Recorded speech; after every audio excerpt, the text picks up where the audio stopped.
Il y a un midrash à propos d'Avraham Avinu. Le midrash dit la chose suivante. Sur le passouk dans Shir Hashirim, Achot lanu ketana veshadaim en la, ma naase la achotenu bayom sheyedu barba. Im chomahi nivne aleha tirat kasef, ve'im delethi natsur aleha luach arez. C'est-à-dire, Achot lanu ketana, si on traduit littéralement, le passouk dit on a une jeune sœur qui n'est pas encore suffisamment développée. Que fera-t-on lorsqu'il s'agira de ses fiançailles, de son mariage? Alors si elle est forte comme une muraille, on pourra construire un palais d'argent sur elle. Si elle est faible comme une porte qui bouge, eh bien, on ne pourra que mettre une planche de chêne, de cèdre.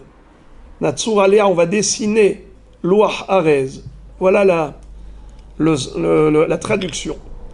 Mais Hachamim nous disent que ce passouk-là fait référence à Avraham Avinu. Achot lanu ketana. Pourquoi Avraham Avinu s'appelle Achot? Le mot Ah, qui veut dire frère, Achot, sœur, la racine du mot, c'est Aleph Het, qui en hébreu veut dire coudre, Ehouy, rassembler. Par exemple, il y a dans les halachot de Avelut, lo alenu, lorsque il s'agit par exemple de recoudre un vêtement qui a été déchiré pour le deuil. Alors certains vêtements on a le droit de raccommoder, d'autres on n'a pas le droit de recoudre. Il faut les laisser déchirer à jamais, ça dépend de la raison du deuil. On appelle ça keraim she'enam mitahim. Donc les ehot, c'est rassembler et coudre, n'est-ce pas? Unifier. Ah, eh bien, comme deux frères, deux sœurs, ils sont proches, ils sont krovim, ils sont unifiés. C'est la réunification familiale. Achot lanu ketana. Avraham Avinu, qu'est-ce qu'il a fait durant sa vie? Il a proclamé l'unicité d'Akadosh Baruch Hu dans le monde. Il est né dans un monde de Avodah Zara. Fermez s'il vous plaît. Plongé dans les ténèbres de l'idolâtrie et du paganisme. Lui, Avraham Avinu, est arrivé, il a enseigné aux gens l'existence de Dieu. Il a découvert tout seul. Il s'est posé des questions. Il a dit, mais comment est-ce possible qu'un monde pareil puisse exister sans créateur? Il est arrivé à la conclusion, de même qu'il n'est pas possible qu'une maison existe sans constructeur, ainsi l'univers ne peut pas exister sans créateur, jusqu'au jour où Akadosh Baruch Hu s'est dévoilé à lui, n'est-ce pas, pour lui donner le premier commandement, la première épreuve de l'Ech Lecha, et les promesses évidemment, les promesses divines qu'il a reçues. Mais d'abord, qu'est-ce qu'il a fait? Il a rassemblé les gens pour reconnaître Dieu. Et il le faisait avec une méthode, une grande pédagogie, mais surtout avec beaucoup d'amour. Il avait ouvert sa tente aux 4 points cardinaux. Il leur offrait à manger, à boire, de tout. Et lorsqu'il venait lui régler, il disait, ce n'est pas moi qu'il faut payer. Il faut régler au maître du monde qui a créé toutes ces créatures qui nous procurent autant de profit. Qu'est-ce qu'il faut faire? Qu'est-ce qu'il faut dire? Il leur enseignait comme ça les berachot. Berich rahamana marei dehai alma, marei dehai pita. Béni soit l'Éternel, créateur du monde, maître de ce pain. C'est lui qui nourrit, qui nous nourrit, qui nous désaltère. Et c'est comme ça qu'il leur a fait connaître Hachem. Et donc il a réuni le monde. Il a rassemblé l'humanité autour de Dieu. Ahot lanu. Ketana. Pourquoi Ketana? Parce que c'était le bourgeon. Avant qu'arrive un peuple tout entier, Am Israël, qui est issu d'Avraham Avinu, au début c'était un bourgeon. Ahot lanu Ketana. Avraham Avinu. Alors, que veut dire? S'il est comme une muraille, alors on va construire un palais d'argent. S'il est aussi instable qu'une porte, alors on va juste sculpter sur la planche de cèdre. Natsur alea louah arez. Qu'est-ce que cela veut dire? Alors écoutez, tzadikim. Avraham Avinu, lui, avait reconnu Akadosh Baruch Hu et a proclamé son existence, et il a fait en sorte que même les gens puissent connaître Dieu et le reconnaître. Mais tout cela, ça s'est fait dans des conditions où tout allait bien. Mais lorsque Akadosh Baruch Hu a commencé à parsemer sur le chemin de vie d'Abraham des épreuves, ça pouvait tourner au vinaigre. Il aurait pu se révolter en disant « Mais je ne comprends pas. Moi, je fais ce que Dieu me demande et finalement, j'ai des épreuves. Normalement, Dieu devrait me gâter. Moi, j'accomplis sa volonté, il devrait accomplir la mienne. » Or non. Il était très bien là où il était. Dieu lui demande « Va vers un lieu que je t'indiquerai plus tard. Exil à son âge. » Ensuite, il arrive en Eretz Kenaan, comme Dieu lui a demandé. Où est-ce qu'il y a de la famine? En Eretz Kenaan. Partout, il y a de quoi manger. Que là où il se trouve, il y a des problèmes. Il aurait pu se révolter. Non. Avraham Avinu, il est dit de lui, Asara nisyonot nitnasa Avraham Avinu, alav shalom, ve'amad bechulam, l'odia kam hibbato shel Avraham Avinu, alav shalom. Je vous lis. Quelles sont les 10 épreuves qu'il a subies? Alors il y a différentes versions. Il y a Pirkei de Rabbi Eliezer, il y a Rambam Maïmonide. Je vous donne ici la liste des 10 épreuves selon Bartanora, sur les Mishnayot. Premier, Ur Kasdim. Il a été jeté dans le feu, dans la fournaise ardente, parce qu'il ne voulait pas reconnaître l'idolâtrie, il ne voulait pas se prosterner devant Nimrod, et ainsi de suite. Nahon, première épreuve. Ur Kasdim.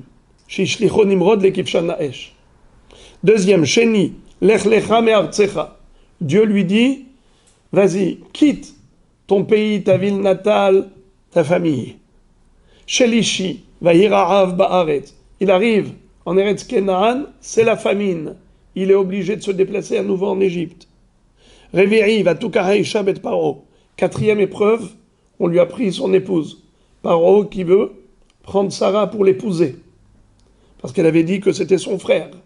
Heureusement qu'elle a eu le miracle, que le malach était son garde du corps. Dieu a envoyé un ange pour frapper le pharaon si il essayait d'approcher Sarah. Elle lui disait à l'ange, frappe! Il frappait dès que Paro voulait s'approcher d'elle. Mais pour Avraham Avinu, c'était une énorme épreuve. Il aurait pu se dire, je ne comprends pas. Tout ce que je le fais pour accomplir la volonté divine, et finalement, qu'est-ce qui m'arrive? Regarde-moi ce qui m'arrive. Hamishi Milchemet Amelachim. La guerre contre les 4 rois. 6e, Mahamad ben Abetarim, Sher Aouch et Aboud Malchouyot. L'alliance entre les morceaux. Berit ben Abetarim. Qu'est-ce qu'il a eu comme vision? La vision des 4 exils. Il aurait pu, à ce moment-là, se dire, mais comment? C'est ça ce que je mérite, que mes enfants souffrent de différents exils? Non, il ne pose pas de questions et il ne se rebelle pas. Shevi'i Hamila, Dieu lui demande la Brit Mila, il a 99 ans. À cet âge-là, lui-même se faire la circoncision. Dieu a demandé, on s'exécute. Huitième, Vaishlach Avimelech Vaikach et Sarah. À nouveau, le roi Avimelech, roi des Philistins, il prend Sarah et il veut se marier avec elle. La même chose, comme Paro, elle avait dit que c'est son frère, il a cru que c'était sa sœur, il ne savait pas qu'elle était mariée, il a failli la prendre. Heureusement qu'Akshborou lui est apparu dans le rêve, il lui dit gare à toi, rends-la tout de suite. Neuvième épreuve, Garesh et Ha'ama Hazot Vedbena. Tu vas virer Hagar avec son fils Ishmaël de la maison. C'était difficile pour lui, c'était son fils biologique. Il s'exécute. Et enfin, dixième épreuve, Akedat Yitzhak. Akedat Yitzhak. Alors, Moray Verabotai, le chiffre 10, nous dit le Maharal de Prague, c'est le chiffre de la perfection. Pourquoi ? Parce qu'après 9 unités, on a la dizaine. Vous savez que pour prier, par exemple, il faut être 10. Quand on est 9, ça s'appelle Yahid. C'est quoi le chiffre 10 ? C'est en fait relier les 9 et arriver à cette perfection du dixième. Là, on arrive à ce chiffre qui veut dire la perfection. À partir du moment où on a 10 personnes, il y a la Shekhinah parmi nous. Le chiffre 10, c'est qu'on n'est plus isolé, on est une seule entité. C'est le chiffre de la perfection. Le Maharal nous dit que les 10 nisyonotes, les 10 épreuves qu'a subi Avraham Avinu, qu'il a surmontées, comme il est dit dans la Mishnah, Léodi Achibato shel Avraham Avinu, pour montrer l'amour d'Avraham Avinu, qui était un amour parfait vis-à-vis d'Akadosh Baruch Hu. Et Akadosh Baruch Hu vis-à-vis d'Avraham, c'était basé sur les 10 épreuves.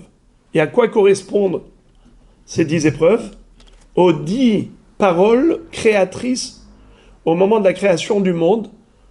Be'asara ma'amarot nivra ha'olam. Le monde a été créé par 10 paroles. Vayomer Elohim yehi or. Et ainsi de suite. Les 10 paroles créatrices. Et à quoi cela correspond ? Aux 10 commandements. Car le monde a été créé pour la Torah. La base de la Torah, c'est les 10 commandements que Dieu a énoncés au moment de Matan Torah, au moment de la révélation sur le mont Sinaï. 10 paroles créatrices, 10 commandements. Qui a reçu les 10 commandements ? Am Israël. Et ils sont issus de qui ? D'Avraham Avinu. Avraham Avinu, on avait déjà expliqué une fois que Avraham Avinu démarre les 2 millénaires de Torah. Le monde doit durer 6 millénaires. Il y avait 2 millénaires sans Torah, qu'on appelle Alpaïm Tohu. Alpaïm Torah, 2 millénaires de Torah, qui commencent à partir d'Avraham Avinu, quand il avait 52 ans, puisque le monde, après 1948 ans depuis la création, il y a eu la naissance d'Abraham. 2 millénaires après la création, Avraham Avinu a 52 ans. C'est le démarrage des 2 millénaires de Torah. Et enfin, 2 millénaires Mashiach, 2 millénaires où le Mashiach peut arriver à chaque instant.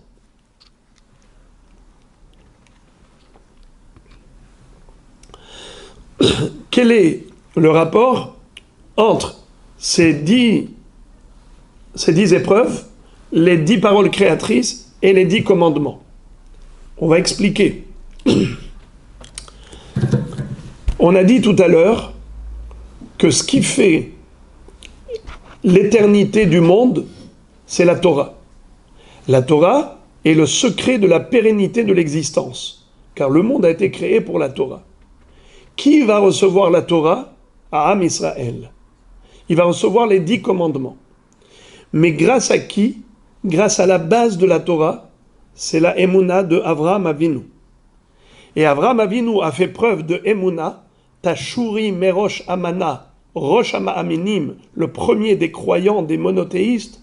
Eh bien, lui, qui a fondé la pierre angulaire du Am Israël, Avraham Avinu, sa Emouna va être tellement forte qu'il va donner naissance à un peuple qui non seulement croit en Dieu, mais accepte sa Torah en proclamant à l'unisson Naaseh Venishma.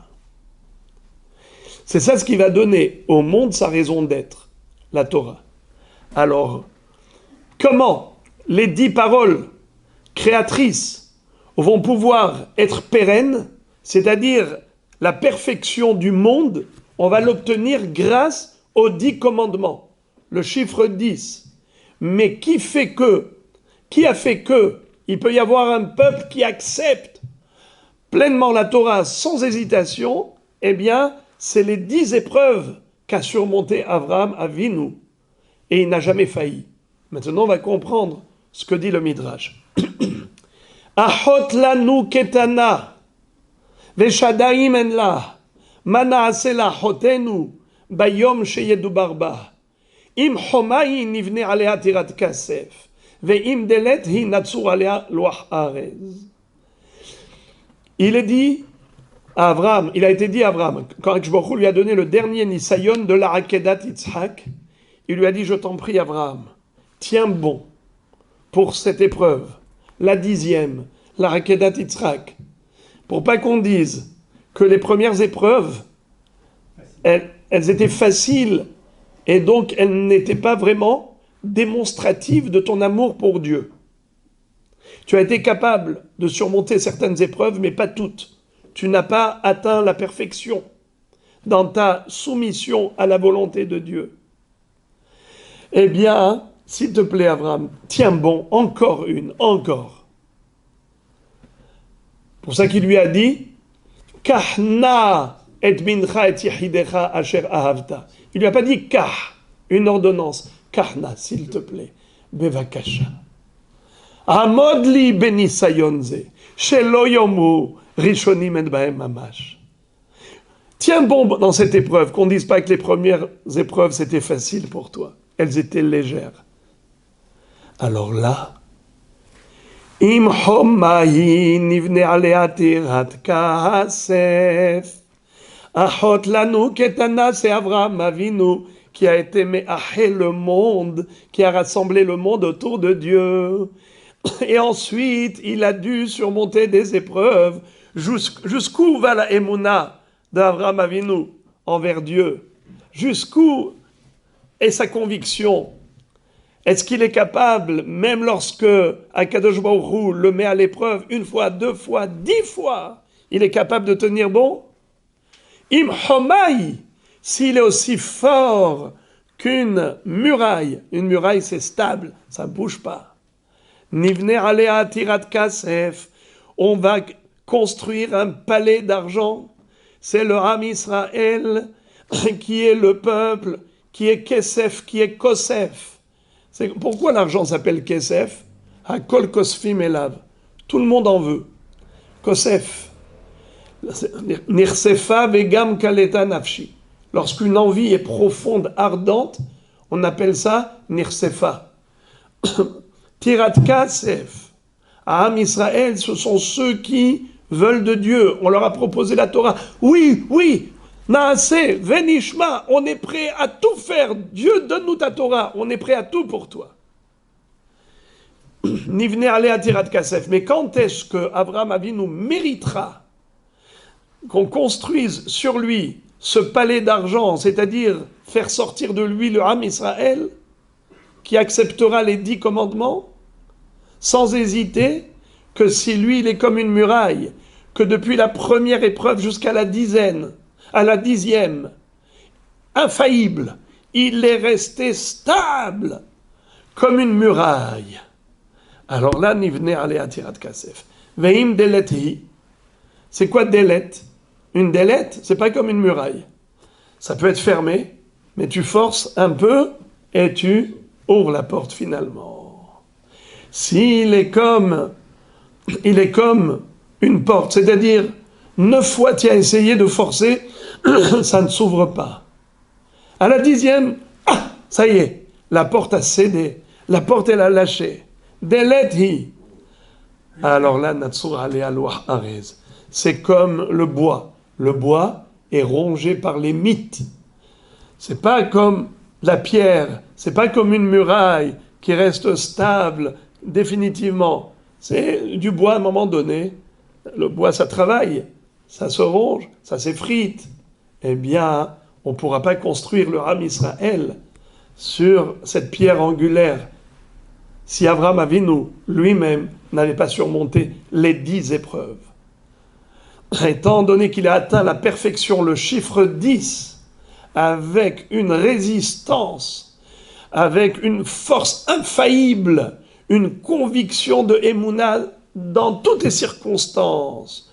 À aucun moment il n'a failli, à aucun moment il s'est révolté, il n'a même pas posé de questions.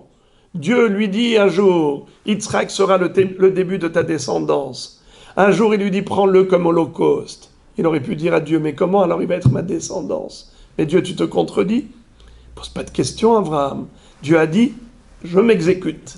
C'est ça ce qui a fait que Abraham Avinu, par cette soumission à Dieu, il a créé le peuple qui va se soumettre à Dieu par les 10 commandements. Et les 10 commandements donnent au monde sa raison d'être, ce monde qui a été créé par les 10 paroles créatrices.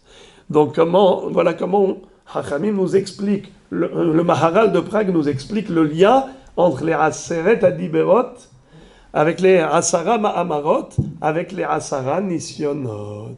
Je terminerai en disant que Avraham Avinu, dans cette Mishnah, où il est écrit qu'il a eu 10 épreuves, il est écrit Asara Nisyonot Nitnasa Avraham Avinu Ve'amad Bechulan. 10 épreuves à surmonter Avraham Avinu, notre patriarche. Et il a tenu bon. Juste avant, il y a une Mishnah qui dit Asara Dorot min Noach ve'ad Avraham. Il y a 10 générations de Adam jusqu'à Noach, 10 générations de Noach jusqu'à Avraham. Et là-bas, il n'est pas écrit Avraham Avinu. Il est écrit juste Avraham. La Mishnah d'après, il est écrit Avraham Avinu. Mais pourquoi cette différence? Si on devrait dire qu'il est notre patriarche, il fallait le dire déjà dans la Mishnah précédente. Pourquoi dans la Mishnah suivante, Rabbi Chaim de Volojine, l'élève du Gaon de Vilna, explique que Avinu, il est notre patriarche, notre premier patriarche. C'est lui qui nous a laissé comme héritage un patrimoine génétique d'amour infaillible et inébranlable envers Akadosh Baruch Hu. Si Am Israël a été capable de surmonter autant d'épreuves durant son histoire, pendant des millénaires d'exil, de persécution, de pogroms, de Shoah, d'intifada, d'autodafé, et maintenant autant d'antisémitisme virulent de la part du monde, comment ce peuple reste-t-il fidèle à Dieu? Eh bien parce que il a hérité de cette force spirituelle, cette énergie extraordinaire, éclairante, éclatante, une lumière de Emouna qui éclaire le monde entier. Eh bien, en effet, ça c'est un héritage. On a eu cette chance d'avoir Avraham, Yitzhak et Yaakov comme patriarches, presque à la limite. On n'a pas de mérite. Notre seul rôle, c'est de continuer leur travail, de poursuivre et d'entretenir ce qu'ils nous ont légué comme richesse spirituelle. Juste ne pas dégrader, juste ne pas dilapider tout cela. Vous savez, parfois vous avez un homme qui a réussi à faire des milliards et finalement son fils qui n'a jamais travaillé a hérité de son père. Mais qu'est-ce qu'on dit au fils? On ne te demande pas de multiplier les milliards, mais au moins ne les dilapide pas. Ne perds pas tout cet argent que ton père a obtenu à la sueur de son front. Alors nous, Am Israël, ce qu'on nous demande, juste de conserver, préserver cette Kedusha que nous avons héritée de nos ancêtres. Ze'eli ve'anveu Elohe avi va'aromemenu. Voilà quel est le secret de la force d'Israël, même dans une période d'épreuve comme celle-ci, dans cette période tumultueuse. Comment Am Israël reste fidèle à Kadosh Baruch Hu? Eh bien, c'est inné en lui, et que grâce à cela, nous puissions Behemet mériter d'arriver jusqu'à la fin des temps, c'est-à-dire à la Biat Mashiach Tzidkenu, Bekarov Beyamenu, Amen, Amen.